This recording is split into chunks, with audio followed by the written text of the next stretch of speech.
বাংলাদেশ জাতীয়তাবাদী দল আপনারা জানেন গত 15টা বছর ধৈর্যের সহিত আপনাদের ভাটের এবং ভোটের অধিকারের জন্য ফাইট করে গেছে। বিএনপির আন্তর্জাতিক বিষয়ক উপকমিটির সদস্য ইসরাফিল খসরু মাহমুদ চৌধুরী বলেছেন, জনগণের কল্যাণে নিয়োজিত থাকাই রাজনীতিবিদদের মূল কাজ। জনসম্পৃক্ততা বাড়ানোর জন্য সুখে দুঃখে সব সময় মানুষের পাশে থাকাই আমাদের কাজ।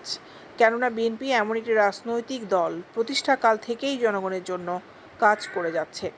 এই দলের গর্বিত সৈনিক হিসেবে আমাদের সর্বোচ্চ দিয়ে জনগণের পাশে থাকতে হবে। কাজে আমরা যদি একতাবদ্ধ থাকি, ইনশাআল্লাহ আমরা সুন্দর বাংলাদেশ গড়তে পারবো। আমরা এরকম এই যে আজকে এই ধরনের উদ্যোগ নিয়ে যদি মানুষের পাশে আরো দাঁড়াতে পারি, আমরা সুন্দর বাংলাদেশ গড়তে পারবো। কাজে আমরা ভবিষ্যতে সুন্দর বাংলাদেশ আশা করি, স্বপ্ন দেখি। 13ই মার্চ বৃহস্পতিবার নগরীর পাঠানটুলির নজির ভান্ডার লেনস্থ কাপুরিয়াপাড়া এলাকায় পবিত্র রমজান উপলক্ষে চাটগাঁ সংস্থার ব্যবস্থাপনায় 700 দুস্থ পরিবারের মাঝে 24তম খাদ্য সামগ্রী বিতরণ অনুষ্ঠানে প্রধান অতিথির বক্তব্যে এসব কথা বলেন এই তরুণ রাজনীতিবিদ।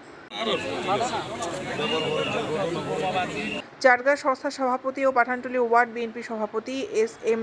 জামাল উদ্দিন জসিমের সভাপতিত্বে এতে বিশেষ অতিথি হিসেবে আরও উপস্থিত ছিলেন পাঠানটুলি কাপুরিয়াপাড়া মানব কল্যাণ সংস্থার সভাপতি ও চাটগাঁ সংস্থার উপদেষ্টা আলহাজ গাউস মোহাম্মদ রিটন, উপদেষ্টা আলহাজ মোহাম্মদ ইব্রাহিম, আলহাজ মোহাম্মদ আনোয়ারুল ইসলাম বাবুল, ডবলমুরিং থানা বিএনপির সাবেক সিনিয়র যুগ্ম সাধারণ সম্পাদক মোহাম্মদ জাহিদ হোসেন, সাবেক সাংগঠনিক সম্পাদক মোহাম্মদ নুর উদ্দিন সোহেল, 28 নং পাঠানটুলি ওয়ার্ড বিএনপির সাবেক সাধারণ সম্পাদক মোহাম্মদ জিয়াউর রহমান জিয়া, চাটগাঁ সংস্থার উপদেষ্টা শামসুল হুদা চৌধুরী টিটু, নগর মহিলা দলের যুগ্ম সাধারণ সম্পাদক ও বেসরকারি চট্টগ্রাম জেলা কারাগার পরিদর্শক কামরুন নাহার লিজা, যুগ্ম সম্পাদক মোহাম্মদ আব্দুর রহমান, হাজী রহিম, মোহাম্মদ সেলিম, মোহাম্মদ ইলিয়াস, মোহাম্মদ রফিক, মোহাম্মদ জাবের, মোহাম্মদ রাসেল, মোহাম্মদ মাহবুব আলম সহ আরও অনেকে।